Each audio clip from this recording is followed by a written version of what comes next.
Hello, young scholars. Welcome to Science of the Rocky Mountains with me, Mr. Bell. I just want to give you guys a little bit of like how we're going to run through class, and then also kind of give you guys the first little bit of content as our first lesson today. So first off, I'm Mr. Bell. I teach the middle school science here at Del Norte, and this is Science of the Rocky Mountains for the 2020 Summer Exploration session, which will be really fun. I'm excited about it, and I hope you are too. First off, we will have some Google Meet times.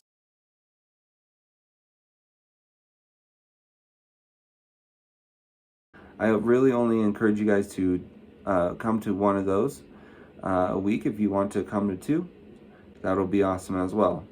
So only really need to come to one. Okay, and what we are going to do at these Google Meets is we are actually going to talk about what we have been researching, what we have been learning ourselves, and bring about any questions that we might have about the class or how we can go about doing research, or questions about the content, or maybe how to run Google. The Google Meet link is on your Google Classroom. It's up at the top under the main classroom label. You'll see it up there. Okay, for this summer exploration class, there are going to be only two real assignments. The first one is the basic info assignment. So when you pick your topic, you will be able to do some basic information and be able to fill out that assignment. The second assignment is going to be the final research paper, which is going to be an MLA styled research paper with a works cited page, and it's only 5 paragraphs, but it should be pretty easy. By the end of the 3 weeks, you should have enough knowledge that you should be able to write it. All the information about the assignments and due times and what is expected of your research paper is all found on the information sheet under materials within the Google Classroom. So make sure to look at that. That'll tell you due dates. It'll tell you exactly what to put in your paper and gives you the exact format and everything. Be really straightforward. It also has where all the 25 topics are, so that's where you will pick your topic from as well. Okay, so let's dive into our Google Slides here. So I've created a Google Slides presentation for this summer exploration course, and I want you to go through it. I don't expect you to go through it all at once, but we're going to chunk it. So we're going to do a little bit at a time. So I expect us to maybe do about 8 to 10 slides a week, which means maybe you get on and you read 2 slides a day. Pretty easy.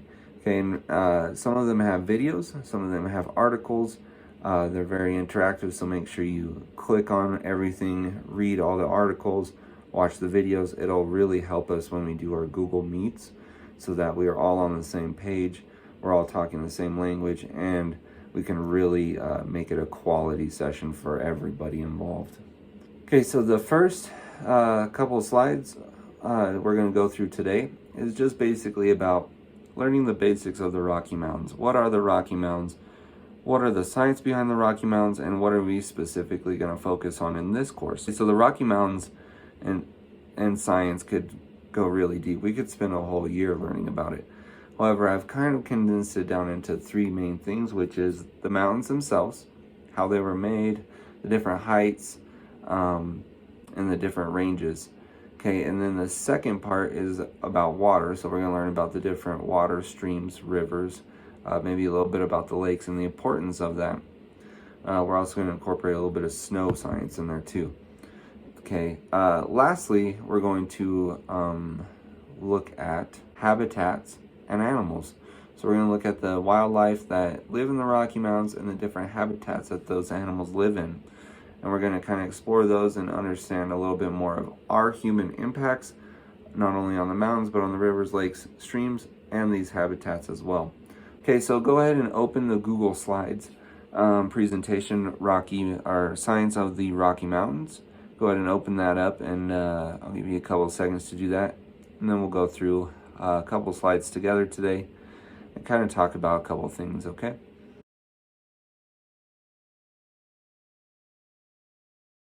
Okay, now that you have the slides open, I have mine open. So on the front, first slide, you'll see Science of the Rocky Mountains. Of course, I'm Mr. Bell. There's my email, so if you need to get a hold of me, it is hbell@urtigers.co. If you just email me there, I usually get back to you pretty quick. If you contact me through Google Classroom, I'm kind of slow about getting back to you on those, to be honest. So just a fair warning there. Okay, so the next slide we'll go to is, what is a mountain? All right, so this slide is a slide that gives you a good definition of what a mountain is. This is a good academic definition that I got from Britannica Encyclopedia, and I think it pictures well, or it goes well with the picture. And basically what our definition tells us is that a mountain is any kind of high rising geographic landmark with steep slopes and is significantly higher than the area around it, right? So if we look at the picture, we have Mount Blanca there. It also includes Ellington's Point and Little Bear if you want to get technical. But as you can tell, it's a mountain, right? It's a lot higher than the area that is around it. It has steep slopes and it has a confined summit area, which means it has a small space at the very, very top of the mountain.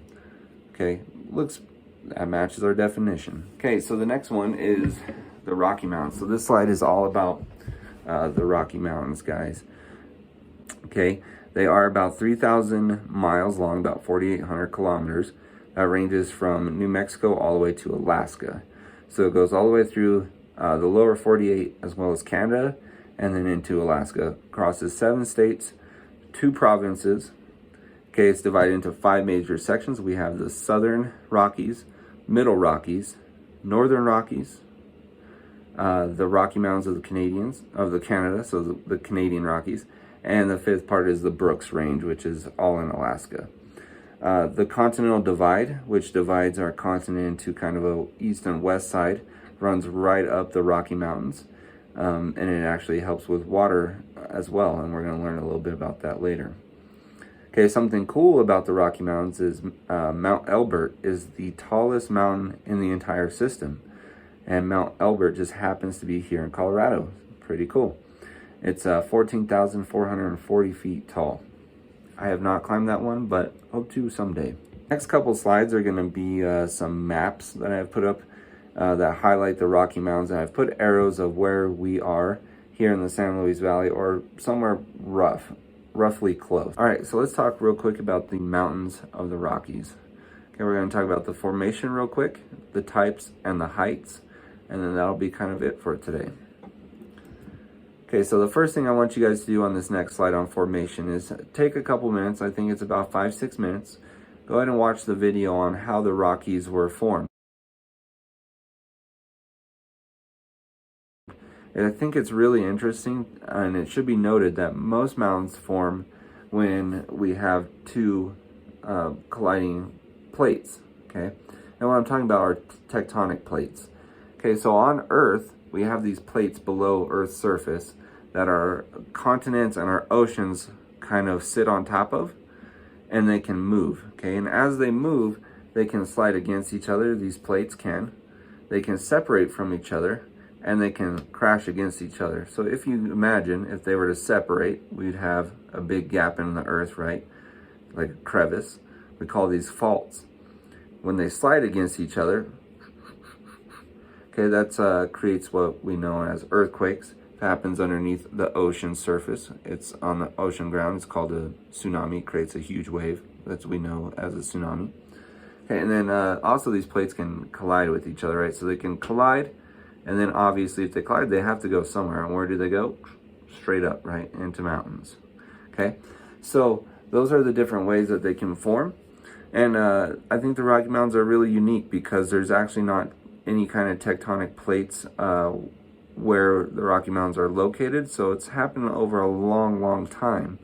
And it's actually happened, you know, kind of towards the middle of our continent, which is a little different than normal. Usually it happens closer to the coastline. So, okay, on this next slide, there's a video. You can definitely want you to watch that one. It's the types of mountains. And the types of mountains that we're going to talk about in the video, as well as real quick, are folded mountains, fault block mountains, and dough mountains.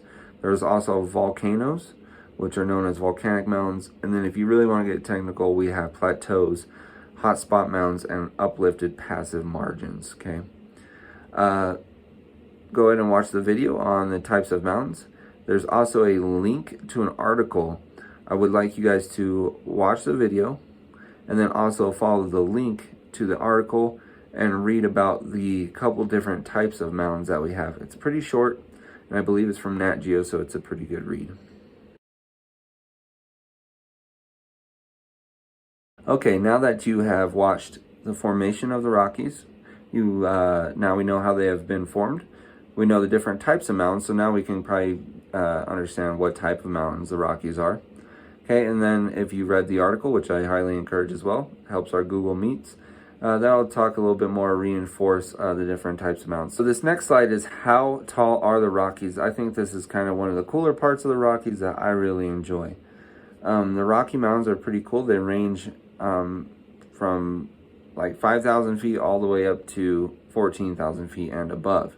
Okay, the tallest one obviously is Mount Elbert, the 14,440 feet. However, there are numerous peaks that are 14,000 feet in the 14,000 feet tall in the Rockies.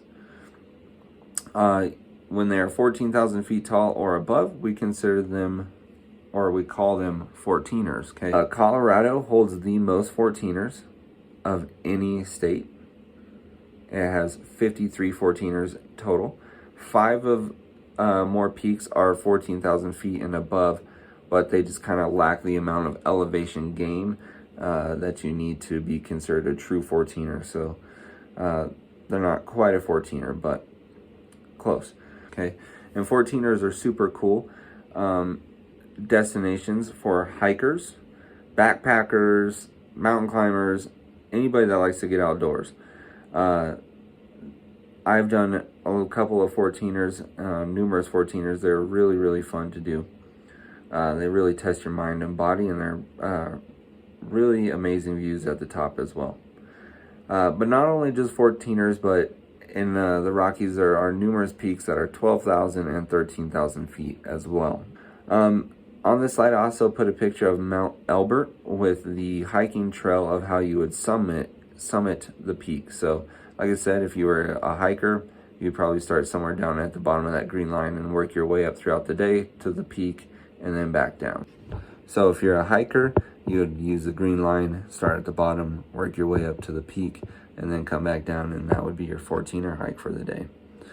Okay, the next slide that I have up is Mount Chavano. Okay, Mount Chavano is a 14er that I did earlier this summer. I actually took that picture from the top. It's 14,229 feet. What's really cool about this picture is if you were to zoom in, and you can kind of see the mountain ranges off in the distance. But if you were to zoom in kind of underneath those clouds there, you would see that that is actually the valley floor. So you can see the valley floor there, and that is the very north end of the valley up kind of by Villa Grove. So really cool spot. I thought it was cool that I wasn't even in the valley, but I was high enough on a mountain that I could see into the valley, which was pretty interesting to me. If you guys have any questions about the Rocky Mountains, let me know. All right, guys, well, that is it for the first video lesson for you guys.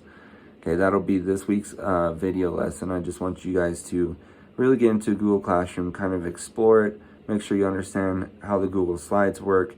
That gives you plenty of time the whole week to read the article, watch the 2 videos, and then also watch this lecture video as well. Okay, what I want you to do is respond to this lecture video and say, yes, I watched the lecture video and I'm excited about the class, or something, or this is what I want to learn in the class. Something to let me know that you are in here and you're getting and being able to access everything. Like I said, it's kind of going to be self-paced. So make sure that you get through at least the 10 slides this week. That is kind of the goal. 10 slides this week. Okay, so get through the 10 slides, 1 through 10. I just went through them on this video. Take your time, watch the videos, read some articles, and really start thinking about your topic too, which is on the information sheet. So if you want, you can go ahead and grab your topic and start thinking about what you want to research in terms of doing your topic, okay? I'm going to have some more videos up later this week about how to do some better research. So watch out, be on the lookout for those. And we'll see you guys on the next lesson. See you guys.